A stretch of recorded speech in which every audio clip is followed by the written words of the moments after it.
Hello everyone and welcome back. Today we are going to talk about this Audi Q5. And it's not just any Q5. Well, it is, but there is something a little bit special about it. Ta-da! 423,000 kilometers. Well, I must say it's not the highest I've seen on an Audi 3-liter engine, but certainly it is in a top 3. So, how is it holding up? I think I'm gonna start with the bad and finish up with the good. So, what's bad about it? Well, you probably guessed it.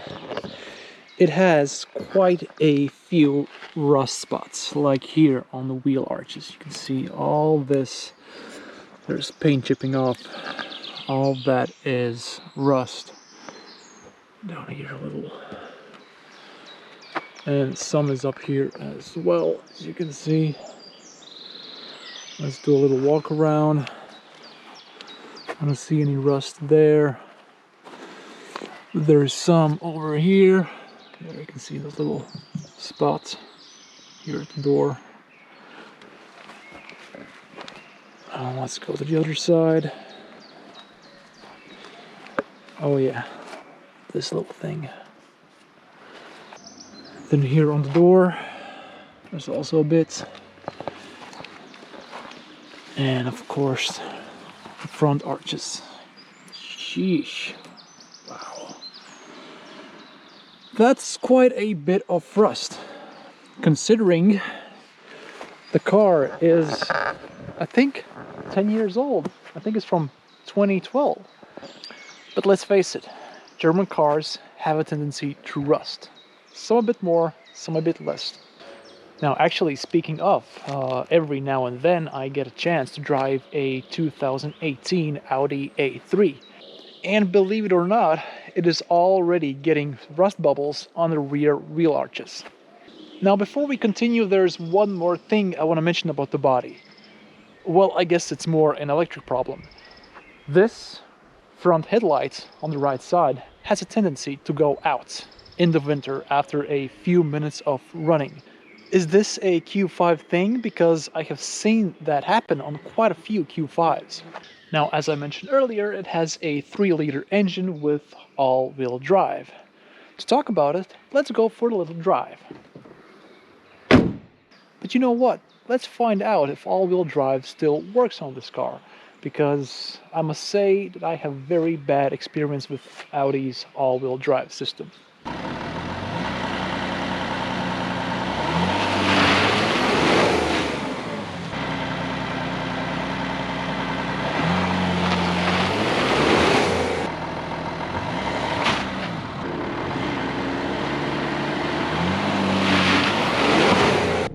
Alright, screw that.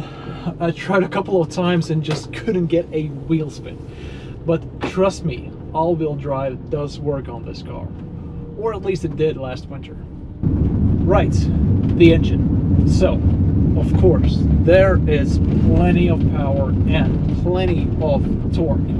Although I don't know the exact numbers. Fuel economy, well, Audi I think claims it could do 6.3 or 6.4 liters on 100 kilometers, but no. Currently I'm averaging 7.8 liters on 100 kilometers. But still, I guess that's not too bad considering the weight of the car, the size of the engine, and all-wheel drive. Although, I had a chance to pull a trailer with this thing a week ago. A 1.5-ton trailer. And while doing that, it was averaging 14 liters on 100 kilometers. Now that is a lot. Now, maintenance. So I must regrettably say that I don't know the whole history of the car. But also I won't mention, of course, oil changes, brake discs, and stuff like that. Anyways, so around 70,000 kilometers ago, front and rear suspension needed to be replaced. Around 50,000 kilometers ago, the DPF was replaced. And believe me, that wasn't exactly a cheap job to do. I think it was 2,500, something like that. Little short after that, the power steering was starting to act up. And when that happened, the steering wheel got all wobbly. Like when I tried to turn to the left, it was just shaking its way to the left, and the same thing to the right. Now, I must say, I'm not sure if that was fixed, because now it doesn't do that anymore. But now when I try to turn left or right when I'm driving, the steering wheel suddenly turns very stiff. So I don't know what's wrong with that. So, and roughly at the same time, the car was starting to lose oil. Now, at first, I wasn't sure whether it was burning oil or it was leaking oil. But then, of course, after we noticed those oil spots on the ground below the engine, we knew it was leaking oil. Now, at first, I didn't know how serious that was. So I brought the car in, and the mechanic said that the oil pan was so rusted that he could put a screwdriver through the rust inside the oil pan. Jeesh! Oh, and one more thing. While we had that oil leak, I was driving home one evening and I had to drive over a speed bump. And few seconds after that speed bump, and suddenly I got plumes of smoke coming inside the interior. I immediately stopped. I was so confused. I popped the hood, got the fire extinguisher, but there was nothing there. No fire, no smoke. What the heck was that? Well, since the smoke smelled like burning oil, I figured it was probably that the oil got onto the catalytic converter, evaporated, and caused those plumes of smoke. Needless to say, that was scary. So, let's sum things up.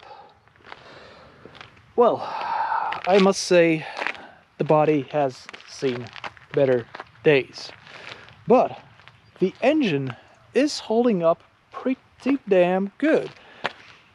I don't see a problem in it doing another 150,000 kilometers. Heck, probably even more. That is, of course, if the car is well maintained. So, in the comment section below, let me know what's your experience with high mileage cars. And what is the highest mileage car you have ever driven in? Alright, I will finish here. If you guys liked the video, then please give it a thumbs up and subscribe, and I will be seeing you next time. Bye bye.